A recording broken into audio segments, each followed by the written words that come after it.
नमस्कार दोस्तों, एक बार फिर से आप सभी का स्वागत है हमारे YouTube चैनल पर। आज का जो कहानी है उसका नाम है काबुलीवाला।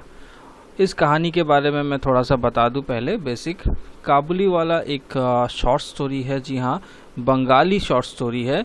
ये बांग्ला भाषा में लिखा गया था और रविंद्रनाथ टैगोर द्वारा लिखा गया था 1892 में। ठीक है, और ये कहानी अनेकों भाषाओं में बाद में जाके ट्रांसलेट होती है। तो इसके बाद आते हैं, थोड़ा सा हम जान लेते हैं रविंद्रनाथ जी के बारे में।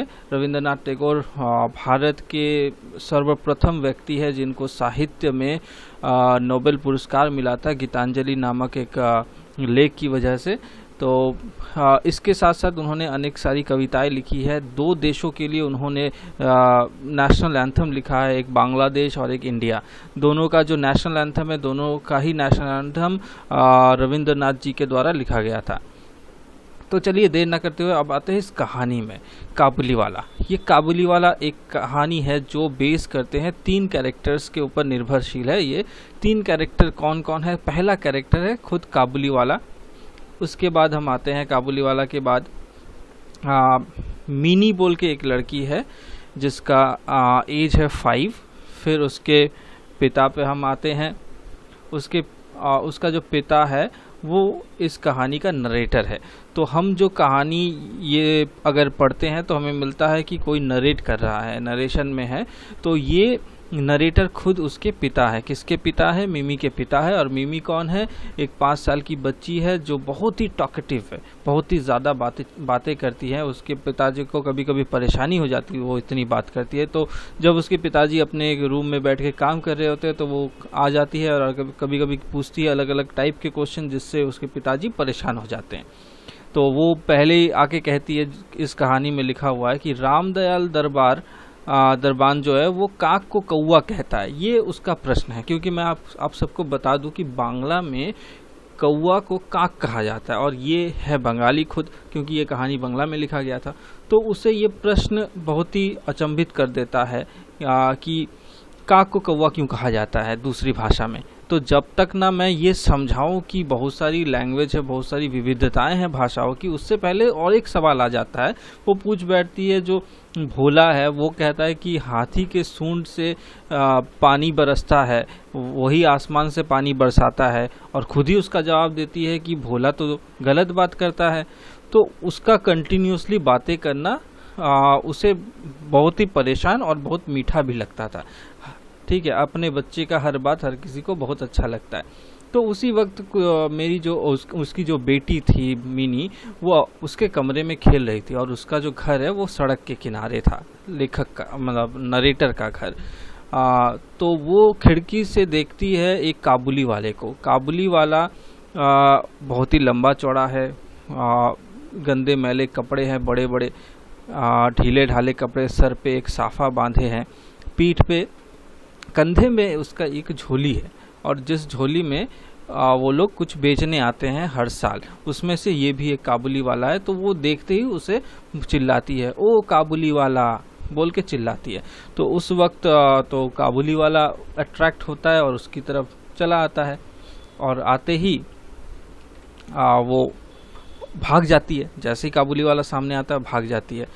तब तो उसके जो नरेटर है वो बाहर आता है। तब बोलती है कि हाँ, आपकी बेटी ने मुझे बुलाया। तो बेटी कहाँ है? तो उससे पहले वो उससे कुछ सौदा खरीद लेता है, मतलब कुछ सूखे ड्राई फ्रूट्स खरीदता है और उसके बदले उसे पैसे भी देता है। तो उसी वक्त जो नरेटर है वो सोचता है कि मेरी बेटी मिमी वो इससे डरती है और ये डरना सही नहीं है, मैं उसका डर आज तोड़वा देता हूँ। तो वो बुलाता है नरेटर, और मिमी आती है मगर उसके बॉडी से लदे हुए है डर के मारे। वो बार बार काबुली वाले का चेहरा और उसकी झोली की तरफ देख रही है। उसे लगता है कि उसके समान और भी 3-4 बच्चे इस झोली में शायद अटे हुए हैं, इसके अंदर है कुछ। मगर जब काबुली वाला उसे अपने ड्राई फ्रूट्स और भी देता है तो वो और भी अपने पापा के पैरों माने घुटनों के अकड़ लेती है, घुटनों को अकड़ लेती है और पकड़ के डर जाती है। तो ये उसकी और काबुली वाले की पहली मुलाकात थी। इसके बाद धीरे धीरे परिस्थिति बदलती रहती है। एक वक्त जो लेखक जो नरेटर था, वो जा रहा था काम से सवेरे सवेरे। तो वो बाहर निकलते देखता है कि उसके घर के सामने बेंच पे उसकी बेटी मीनी बैठी हुई है और काबुली वाला भी उसके पैरों के पास बैठा हुआ है और बहुत गपशप कर रहे हैं, और उसकी गोद में कुछ ड्राई फ्रूट्स भी हैं। तो मैंने सोचा कि मतलब उसके नरेटर ने सोचा कि ये तो सही नहीं है, उसको ड्राई फ्रूट्स फ्री में दे रहा है। तो उसने 50 पैसे उसे थमा दिए और वहाँ से चला गया, और ये भी कह दिया कि इसे और ऐसे ड्राई फ्रूट्स मत दिया करो। तो जब वो घर वापस लौटता है नरेटर, तब देखता है कि घर में तो बवाल लगा पड़ा है। वो किस लिए? वही 50 पैसे, क्योंकि काबुली वाले ने वो 50 पैसे मिनी को फिर से वापस कर दिए थे। ठीक है, तो इसलिए घर में बवाल लगा कि ये 50 पैसा तुम्हारे पास कहाँ से आया। तब मिनी बताती है कि वो काबुली वाला ने ही उसको वापस कर दिया। तो धीरे धीरे उनके बीच एक अच्छा बॉन्डिंग होने लगता है, और ये देख के मुझे भी उतनी परेशानी नहीं होती है, मगर मेरी मतलब उसके जो नरेटर है उसको परेशानी नहीं होती है। तो नरेटर देखता है कि परिस्थिति बहुत अच्छी है, तो वो भी उसे थोड़ा बहुत अपने दोस्त की तरह ही मानने लगता है, और बीच बीच में काबुल के बारे में पूछता है, क्योंकि ये कलकत्ता में बैठा हुआ है और काबुल के बारे में जानकारी पाना तो उतना आसान नहीं है। तो इससे वो जानकारी लेता है, काबुल किस तरह का देश है, वो कहाँ कैसे लोग रहते, सब जानकारी उसे मिल रही थी, इसको नरेटर को। और साथ ही साथ हर रोज़ वो अपना समय निकाल के मिनी से मिलने आता है, और जब मिनी के साथ बातें करते करते मिनी को कभी कभार ये जो काबुली वाला है वो पूछ लिया करता था कि मिनी तुम ससुराल मत जाना। तो मिनी को ससुराल और ससुर इन सब के बारे में कुछ पता नहीं था, मतलब ससुर के पास मत जाना, तो वो कंफ्यूज थी, क्योंकि उसको ये सब नहीं सिखाया गया था, नरेटर ने उसे कुछ नहीं बोला था, तो उसके लिए ये कुछ अलग ही था, तो वो समझ नहीं पाती। तो ये उससे उल्टा पूछती कि तुम ससुर के घर क्यों नहीं जाएगा, मतलब तुम ससुर के पास जाओगे। तो वो बोलता है काबुली वाला बोलता है, मैं ससुर को घूसा मारूंगा। ठीक है, तो इस पे मिनी बहुत हंसती। तो इनकी दोस्ती इतनी अधिक हो गई थी कि वो रोज़ाना मिलने लगे, नहीं मिलने से परेशानी होती थी। तो धीरे धीरे समय बदला, अभी आ गया ऑटम का टाइम, मतलब शरद ऋतु आ चुका है। अब इस टाइम जो काबुली वाला था वो क्या करता था, हर घर जाके अपने पैसे की वसूली करता था, जिस घर में जो जो सामान दिया है। तो एक अजब घटना हो जाती है इस बीच। अजब घटना ये होती है कि जो नरेटर है वो देखता है कि बाहर, उसके घर के बाहर कुछ हंगामा सा लगा हुआ है, और काबुली वाले को 2 पुलिस वाले सिपाही बांध के लेके आ रहे हैं, और एक के हाथ में चाकू भी है, वो भी खून से रंगा हुआ। तो वो पुलिस वाले को रोकता है और पूछता है, भाई क्या हुआ। तो पुलिस वाला बोलता है कि आपके पड़ोस में रहने वाले एक व्यक्ति के साथ काबुली वाले का झड़प हो गया और उसने उसको चाकू मार दिया। और इसकी वजह क्या है कि इस व्यक्ति ने काबुली वाले से एक रामपुरी चादर ली थी, मगर अभी वो इनकार कर रहा है कि मैंने वो चादर नहीं ली, और पैसा देने से भी मना कर रहा है। तो वो गुस्से में आके चाकू उसके पेट में घोंप देता है। इस वजह से उसे पुलिस वाले बांध के लेके जा रहे थे। तो उसी वक्त मिनी भी देखती है कि ये बंधा हुआ है, तो वो पूछती है कि तुम कहाँ जा रहे हो, तुम ससुराल जा रहे हो।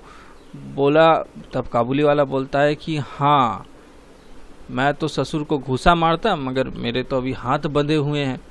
तो ये बात सुन के मिनी के चेहरे पे वो हंसी नहीं दिखती है जो वो ढूंढ रहा था। तो इस वजह से कत्ल की, मतलब चाकू घोंपने की वजह से, कत्ल की वजह से काबुली वाले को कई सालों की जेल हो गई, मगर कहानी में ये एग्जैक्ट नहीं बताया गया कि कितने सालों की जेल हुई। वो बहुत साल बिताने के बाद अब लेखक के घर में एक प्रोग्राम चल रहा है, ऑटम का सीज़न फिर से आया है, शरद ऋतु, और अभी उसके घर में एक शादी का प्रोग्राम चल रहा है। और जी हाँ, बता दूं मैं, शादी किसका है, वो मिनी का शादी। मिनी अभी बड़ी हो चुकी है और लेखक उसी में व्यस्त है। तो उसी वक्त वहाँ पे काबुली वाला फिर से वापस आता है और पूछता है, तो उसका जो चेहरा है वो थोड़ा बदल चुका है, क्योंकि बूढ़ा हो गया है, थोड़ा वाइट उसके हेयर हो चुके होंगे। तो वो लेखक से कहता है, मतलब नरेटर से कहता है कि पहले उसको पहचाना कि नहीं। फिर बाद में कहता है कि उस नरेटर को समझ में आता है हाँ ये तो वही रहमत है काबुली वाला जिसने कत्ल किया था, मगर वो सोचता है, नरेटर सोचता है कि अभी ये सही वक्त नहीं है क्योंकि हमारे घर में अभी एक प्रोग्राम है, शादी होने वाला है, तो इसमें एक कातिल को यहाँ पे नहीं रहना चाहिए। तो वो बोलता है कि किसी और दिन आओ, तुम आज मत आओ, तुम चले जाओ। तो पहले तो वो जाने को रहता है, फिर वो क्या करता है, वापस लौट के आता है और कुछ ड्राई फ्रूट्स लेता है और बोलता है कि ये बच्ची को दे दो, क्योंकि अभी भी उसके जहन में यही है कि काबुली वाला के जहन में यही है कि अभी भी वो मिनी छोटी ही है, 5 साल की ही है, मगर वो ये समझ नहीं पा रहा है कि कितने साल बीत चुके हैं। तो वो कहता है कि दे देना। तो वो उसको इसके बदले पैसे भी ऑफर करता है कि ड्राई फ्रूट्स के बदले, मगर वो पैसे लेने से इनकार कर देता है। कौन? काबुली वाला। किससे? नरेटर से। और कहता है कि आप बहुत ही नेक इंसान हो, आपसे मैं पैसे नहीं ले सकता हूँ। तो ये कहते कहते वो अपने जेब से एक पर्ची निकालता है और उसमें, उस कागज़ में एक छोटी सी बच्ची के हाथों की जो छाप है वो रहता है, हाथों का छाप। और वो छाप देख के जो नरेटर है वो बहुत ही ज़्यादा इमोशनल हो जाता है। ये छाप काबुली वाले की बेटी की है, ठीक है। और वो बताता है कि उसकी बेटी भी मिमी की तरह ही है, 5 साल की। वो जब जिस वक्त उसको देखा था तो इसीलिए वो ज़्यादा मोहित हो गया था मिनी को देख के, क्योंकि उसकी भी काबुल में एक बेटी है जो उसी के उम्र की है और ये छाप उसी के हाथों का है। और इस पेज को देख के नरेटर और भी ज़्यादा इमोशनल हो जाता है और क्या करता है, सोचता है नहीं अभी ऐसा नहीं करना चाहिए, मैं मिनी को बुला ही लेता हूँ। तो वो मिनी को बुला लेता है और मिनी सामने तो आती है और वो देख के हैरान हो जाता है। कौन? काबुली वाला, क्योंकि अभी तो ये बड़ी हो गई है। और वो पूछता है क्या ससुराल जा रही हो? मिनी शर्मा के वहाँ से चली जाती है। तो मगर कुछ देर बाद वो अपने घुटनों पे गिर जाता है, बैठ जाता है और बहुत ही दर्द महसूस करता है, क्योंकि उसे अभी एहसास हो गया कि मिनी बड़ी हो गई है, इसका मतलब मेरी भी बेटी शादी के काबिल हो चुकी है और मैं यहाँ पे इस देश में पड़ा हूँ। तो ये परिस्थितियों को मिनी के पिता भी समझ जाते हैं कि मेरी बेटी जिस हाल में है उस हाल में उसकी बेटी का भी होना ज़रूरी है और मैं भी बाप हूँ, वो भी बाप है। तो इस वजह से मिनी के पिताजी ने क्या किया, उसे 50 रुपये दिए। हालांकि इस 50 रुपये से घर में बवाल हुआ, क्योंकि मिनी की शादी में ही कुछ प्रोग्राम था, उसे कैंसिल करना पड़ा, कुछ लाइटिंग, कुछ बैंड बाजा कम करना पड़ा, घर में प्रॉब्लम हुआ। फिर भी उसके दिल को सुकून मिला कि एक लड़की को उसके पिता मिलने आ रहे होंगे। तो वो उसे कहता है काबुली वाले से कि जाओ अपने देश जाओ, काबुल जाओ और अपनी बेटी से मिलो।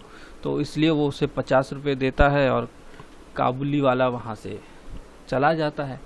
तो इसी प्रकार ये कहानी ख़त्म होती है। इस कहानी से हमारे जो रविंद्रनाथ टैगोर है ये समझाना चाहते थे कि एक पिता के वैल्यू को किस तरह से हम नहीं समझ पाते हैं, क्योंकि हम उनके दर्द को देखते नहीं हैं। कभी कभी ऐसा होता है कि माताएं तो अपनी आंखों से आंसू निकाल के उसको समझा देती है उस दर्द को, मगर पिता उसे नहीं समझा पाते हैं। तो इन फीलिंग्स को समझाने के लिए ही रविंद्रनाथ ने ऐसा कुछ लिखा होगा, ये मुझे लगता है। आपको कुछ और भी लग सकता है। तो चलिए इसी के साथ आज का ये वीडियो मैं समाप्त करता हूँ।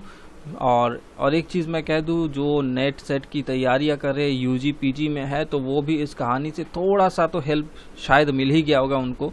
तो प्लीज़ हमारे चैनल के साथ बने रहिए, लगातार लाइक कीजिए, शेयर कीजिए और प्लीज़ प्लीज़ प्लीज़ इस चैनल को सब्सक्राइब कीजिए अगर आप साहित्य से प्रेम करते हैं। तो मिलते हैं अगले वीडियो में। धन्यवाद।